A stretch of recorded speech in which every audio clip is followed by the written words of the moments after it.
Sophie, thank you. Hello there. Good evening. Welcome to Look North, our top story tonight. Further delays to a huge redevelopment at one of Yorkshire's largest hospitals. We'll be live at Leeds General Infirmary. The Trust has been waiting since 2019 to build that new hospital. Also tonight, drivers in Yorkshire have been warned about a scam when they pay for parking using their mobile phone. York Council says a tourist tax could raise millions of pounds in extra funding for the city. And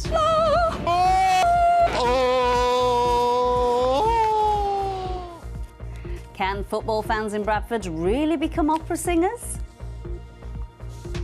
Well, it's been a bit difficult finding any brightness today. This was Addingham by the River Wharf, but big changes coming later this week.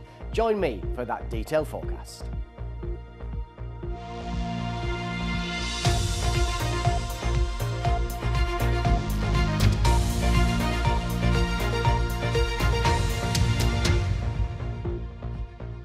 Hello there, you're joining us for the first Look North of the week, and we start with some breaking news tonight. A £1.4 billion redevelopment of Leeds General Infirmary won't begin construction for at least 5 to 10 years. Plans for a state-of-the-art children's hospital, adult hospital and maternity centre was put on hold by the new government last summer. The scheme was first announced in 2018, but delays beyond the Trust's control have already cost up to £300 million. Our health correspondent Jamie Coulson is outside the LGI for us. Jamie, this will be really disappointing for so many people. Well, there is extreme disappointment here at the Leeds General Infirmary tonight after it was announced that plans for a major redevelopment of the site won't now begin until between 2030 and 2035.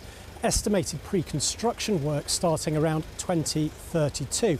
Let me just give you an idea of where we are. Over my left shoulder you can see the lights of the Leeds General Infirmary Jubilee Wing, but over my right shoulder you can see the hoardings. Now that's where the old nurses' home used to be. That was demolished in preparation for a new state-of-the-art building that would house a new children's hospital, a new adults hospital and a new single-site maternity centre for the whole city. Now those plans were first announced in 2018 but later were brought under the previous government's New Hospitals programme, which pledged to build 40 new hospitals by 2030. Now that was beset by delays, and the most recent estimates have the cost of the redevelopment here at £1.4 billion.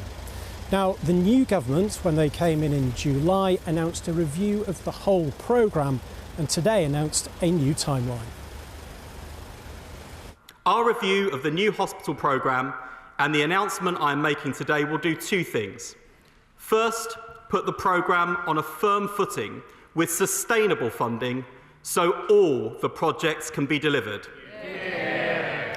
Second, give patients an honest, realistic, deliverable timetable that they can believe in.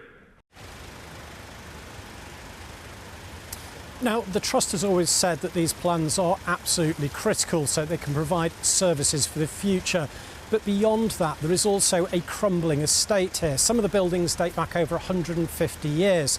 Just before last September, we filmed down at the Brotherton wing, just down the road from here. Some of the rooms there had tarpaulins strung across them to catch rainwater that was coming through the ceiling. Obviously, those areas can't be used for patient care. Now, the Trust has said tonight that it is extremely disappointed. They say they will work with the new hospitals programme to understand what this means, but they also need to understand what it means for services and the ageing estate, because those repair bills will continue. And we'll keep our viewers up to date with that, Jamie. Thank you.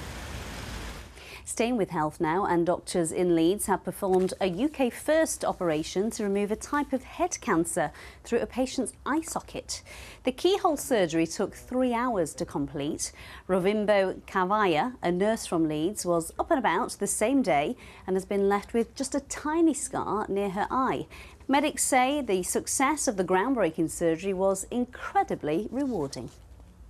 There was no greater feeling than removing the tumour, seeing it visually and saying, well, we've done a brilliant job, but then also getting the post-op MRI scan, which showed that the tumour had been completely cleared. I'm happy because it went well, thanks to the brains behind that. And they were so helpful. They really helped me to calm down a lot, to be honest. Just incredible, isn't it? Next tonight, we're talking about parking apps. They can be really convenient, but also infuriating in equal measures. But can they always be trusted? Well, drivers in Yorkshire have been warned about a scam when they pay for parking using their mobile phone with fake QR codes spotted in both York and Leeds. It comes as a legitimate parking app in Kirklees has also caused concern. Here's Michelle Lyons. There's the App Store there. Where? It's ridiculous. And we're not old, are we? A new way of paying for parking is causing confusion in one West Yorkshire town. The council car park in the centre of Mirfield is free for the first couple of hours. But since the new year, you have to download a parking app and register your car. And it's causing quite a stir. The sign there, it's not very clear. And the other issue, of course, is you need a phone. Not everyone's got a phone, and not everyone's got a smartphone either to be able to use the Ringo app. So what do these people do? I don't know technology, I don't like that, so that app is no good for me at all. I need a machine, that I pay into. So I've just arrived at Station Road car park here in Mirfield and I'm about to register my car. Now it does say that there's 2 hours free car parking, but in a line above it does say you have to register at all times. Luckily I've already got my Ringo app downloaded on my phone. Select the car park, then I need to select how long I'm going to be here for, and then I need to pay. Kirklees councillor Martin Bolt says he's received lots of complaints that you can only pay for parking online. People who don't understand the small print have been getting parking tickets, and one of my colleagues is taking that up for them. We're seeing that people are not using Mirfield for shopping, which will have an adverse effect on our businesses.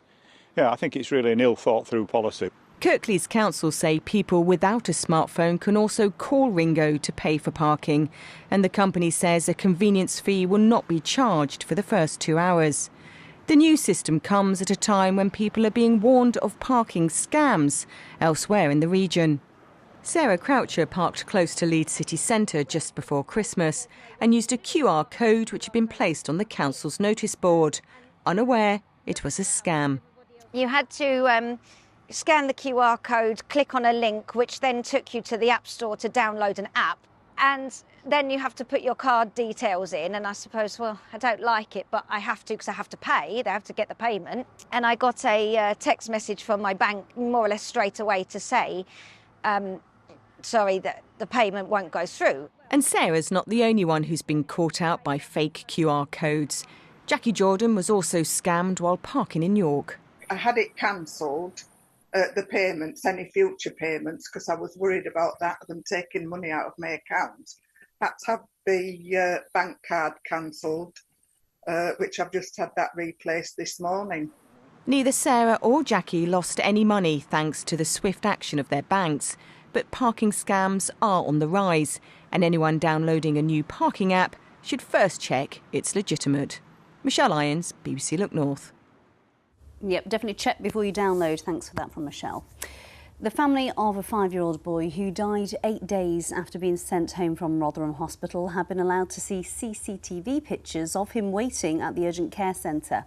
Yusuf Nazir died in 2022. He'd been prescribed antibiotics and sent home before suffering multiple organ failure and a cardiac arrest. A new investigation's underway into the care that he received, which the Rotherham NHS Foundation Trust says it will fully cooperate with. We just do not want anybody to go through the sufferings that we've been through. So it's for us as a family and for Yusuf's sake, we want it to be changes to be made. We want people to recognise their errors and problems. We're going to look at earnings now because figures out today show that Huddersfield has the second lowest wages in the UK, with only Burnley in Lancashire having a lower average income. The data is from Centre for Cities, a think tank working to improve the economies of the UK's largest towns and cities. Our business correspondent Spencer Stokes has more info. It's all yours, Spencer. Yes, this report from Centre for Cities has looked at just the largest towns and cities in the UK to see how their wages differ. Smaller towns aren't included. And there's a big difference between the north and the south.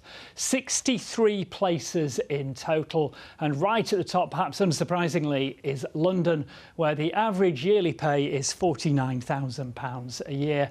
Then at the other end of the table, Huddersfield, where the average wage is £30,000 a year. Only Burnley has lower average pay. So if we take the whole country, London there at the top of the table, and then going down that table, Leeds in 15th place, Sheffield in the middle of the pack, and down at the bottom, Bradford, Doncaster and Huddersfield are at the bottom. So how could wages be raised? Centre for Cities say new industries should be prioritised. Doncaster and Huddersfield are two of the lowest paid places in the whole of the country. And the real reason for this is because of their struggles in terms of attracting in new cutting-edge businesses that are right at the forefront of the economy. Those firms that are in areas of the economy that are only just emerging and are very, very innovative and coming up with new ways of doing things. Artificial intelligence, for example, or net zero. The key challenge, I think, for a place like Huddersfield is that they haven't attracted in enough of these types of really cutting-edge businesses. And that then impacts on the types of jobs that are available and then the money that's in people's pockets. What this all means is that an average earner in London has been paid by the end of August what it takes an average earner in Huddersfield to have taken home by the end of December. So 3 months difference. Now, the other big difference between northern cities and London is the cost of property, with house prices in the southeast much higher. Centre for Cities say that is relevant, but the effect shouldn't be overstated. Yes, housing is cheap, but that doesn't necessarily balance out, I think, the lack of prosperity that is available.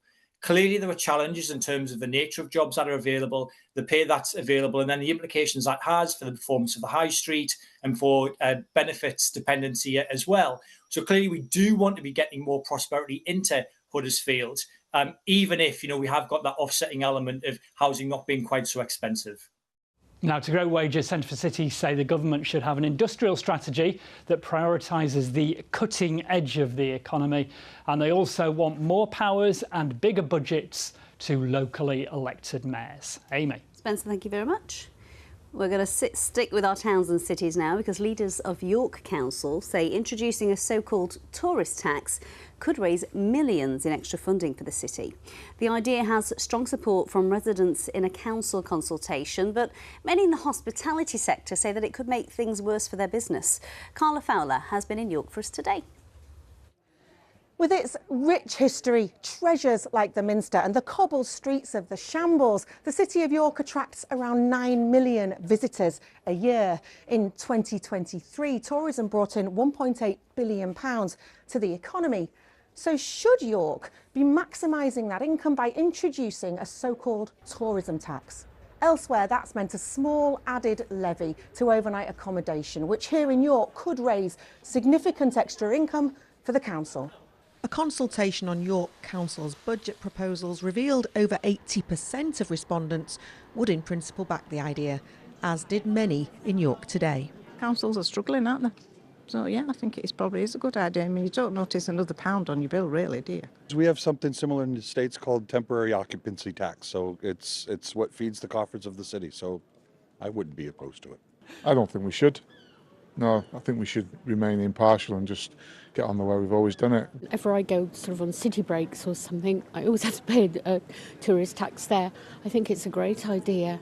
But some of York's business and hospitality sector have raised concerns about the impact such a tax could have on trade. With national insurance set to rise in spring, many are already reassessing their margins. Well, I'm part of the Hospitality Association York, and we're all of the opinion that any increased cost to a traveller is a deterrent. I think that we need more detail, timings, planning, and more consultation with some of the big providers of accommodation, and all providers, not just hotels. There's a lot of bed and breakfasts, Airbnbs. Is this going to affect them as well? At a time when all councils are struggling to maintain services, any potential new revenue stream could be a lifeline. Even on a cold, damp day in January, you look around, you'll see lots of different nationalities, hear lots of different accents. And those millions of people who visit, quite often they're surprised that there isn't a tourist levy to pay when they stay overnight. There's 1.7 million overnight stays in York every year. Now, if there was a couple of quid on that, that would start to raise a significant sum of money that we can spend on the city for the benefit of the businesses and the residents. York MP Rachel Maskell last week lobbied the Prime Minister for increased local authority powers to impose a tourism tax. Currently, any such levy would have to be voluntarily gathered by businesses, many of whom remain sceptical. Carla Fowler, BBC Look North, York. Time for sport now with Sal, and we do love a Yorkshire derby, don't we? We do, and let's start right there, Amy. Yeah, let's start with Yorkshire's Championship derby, and it was Leeds who came out on top with a 3-0 victory over Sheffield Wednesday. Leeds were already 1-0 ahead at half-time before substitute Largi Ramazani, determined to get his shot on target, made it 2, and Tanaka scored a third for Leeds late into added time. The win takes the Whites straight back up to the top of the league and leaves Wednesday 4 points off the playoff place in 10th. To score 3 goals to create several chances. I'm pretty happy today. It was a pretty mature performance. Even it's 3-0, I must say a huge step forward. Yeah, but of course at the end we are disappointed that we couldn't take something. Just 1 point below Leeds are Sheffield United, who won 2-0 against Norwich on Saturday, with Harrison Burrows scoring both goals. The race for promotion remains really tight at the top of the Championship. In League One, Huddersfield drew 2-2 at Blackpool and Barnsley lost 3-1 at Bristol. But Rotherham's resurgence continued as they saw off Charlton Athletic. The Millers were 3-1 up at half-time, and then Malik Wilkes scored a fourth at 53 minutes to put further daylight between the teams. Final score 4-2. Meanwhile, in League Two, Bradford boosted their promotion hopes with a 1-0 victory over Carlisle. It was Callum Kavanagh with the goal in the 53rd minute. The Bantams are now just 1 point outside the playoff places. And also continuing their League Two promotion charge are Doncaster. Luke Molyneux netted his 8th league goal of the season to help the Rovers to a 1-0 victory over Gillingham. Elsewhere, Chesterfield drew 1-1 at Grimsby and Harrogate beat Cheltenham 2-0 on Friday night. Next, it's off to the Greyhounds in Sheffield to hear more about a campaign for bookmakers to pay more towards the welfare of racing dogs. The idea is for a percentage of profits to develop things like safer tracks and helping the dogs lead better lives. The director at Ollerton Racetrack in Sheffield says more needs to be done, as Ollie Constable reports. As a sport, greyhound racing has been struggling to get people through the gates. But at Ollerton in Sheffield, hundreds of punters have come out on a cold Sunday night at a track that's still doing well. For some, it's a chance to have a flutter in between dozens of races tonight. But tracks like this want the bookmakers to do more to help the dogs. They say some of those profits should be made to go back into supporting their welfare. Sports science, if you will, for the grounds. It will pay for track development, track research.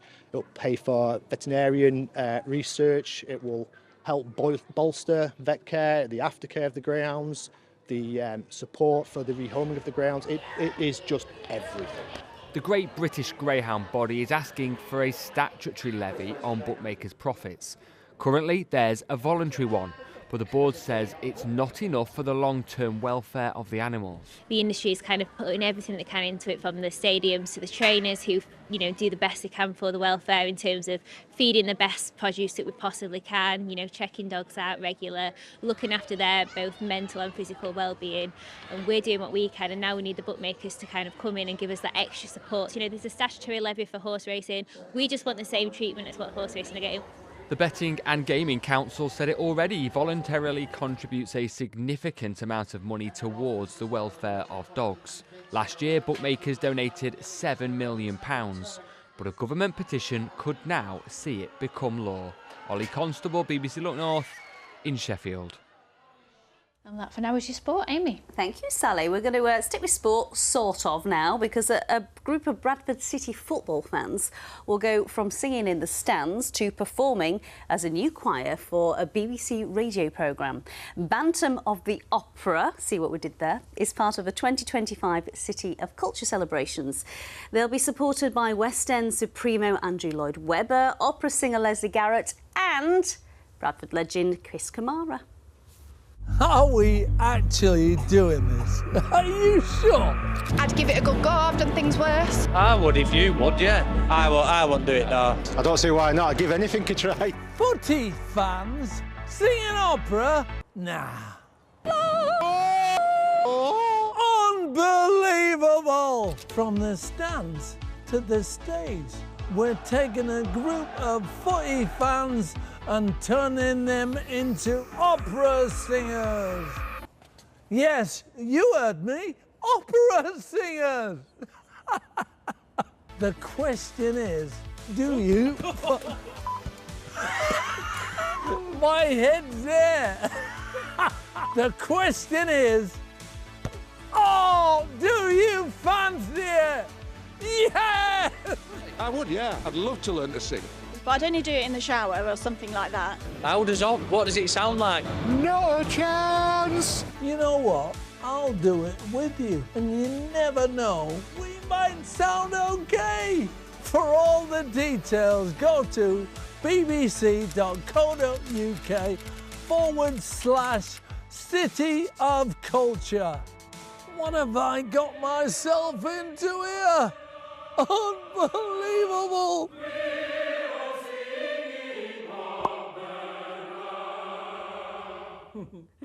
And he is here! What am I doing? Cammy, what are you doing? How is your singing? It's shocking. I hear you do a half-decent Pavarotti.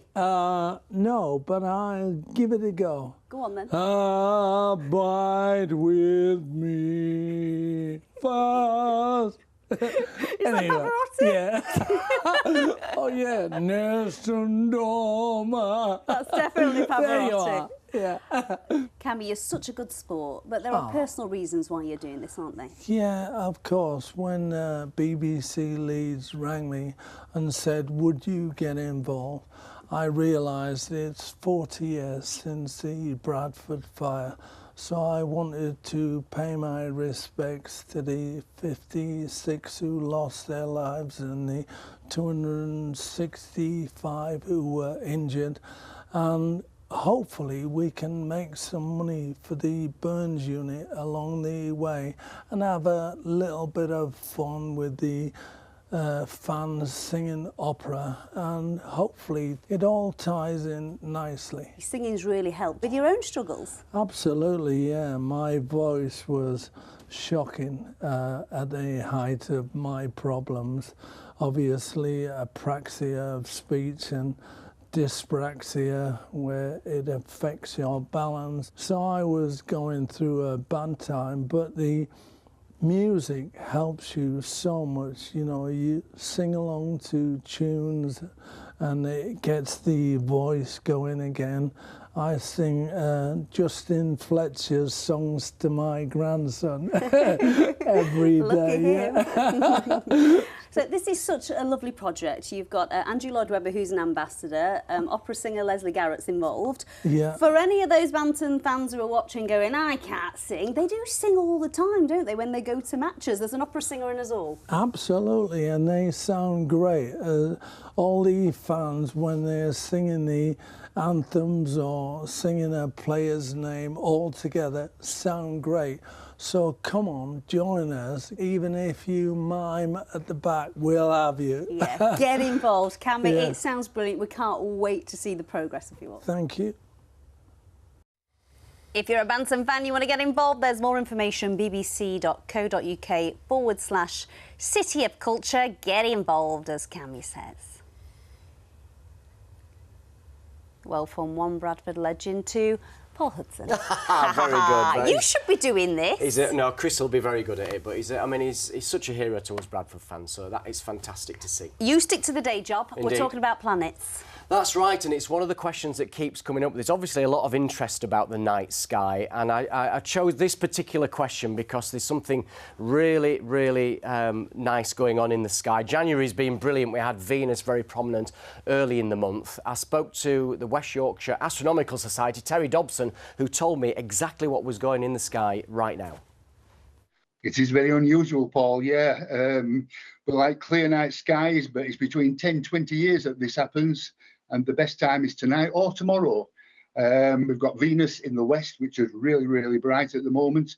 You have Mars on the eastern side, and then you have Saturn, Jupiter, and then above constellation of Orion, you've got Uranus and Neptune, although you will need binoculars and a telescope to see those.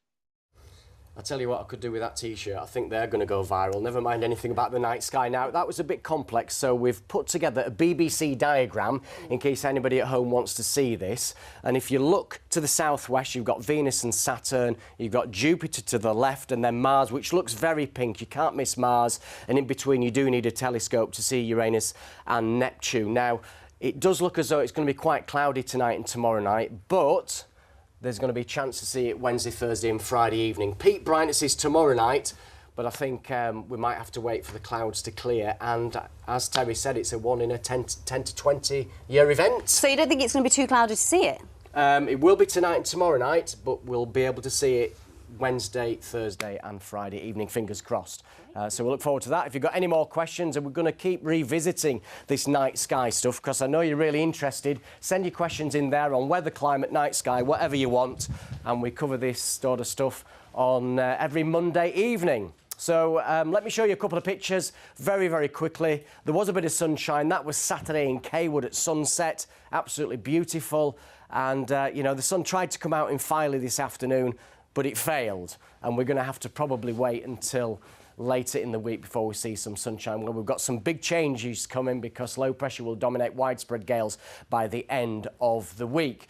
Right, there's the headline for tomorrow. It's a bit drab, rather cloudy. There'll be some patchy rain and drizzle in places. This nuisance weather front is just going to be backwards and forwards across us for the next 24 to 48 hours, but eventually the Atlantic winds through, and this weather front will bring wind and rain on Thursday, followed by this feature, which will bring widespread gales on Friday and into the weekend. Now, there's that weather front I've talked about. The blues indicate some patchy rain and drizzle, so it is a bit damp and dreary out there. That's the way of it for much of this evening and overnight. Further patchy rain and drizzle in places, just tending to move back northeastwards, and we'll see lowest temperatures coming in at around about 3 degrees Celsius. Tomorrow's high water time, Scarborough 8:50, Bridlington at 9:20.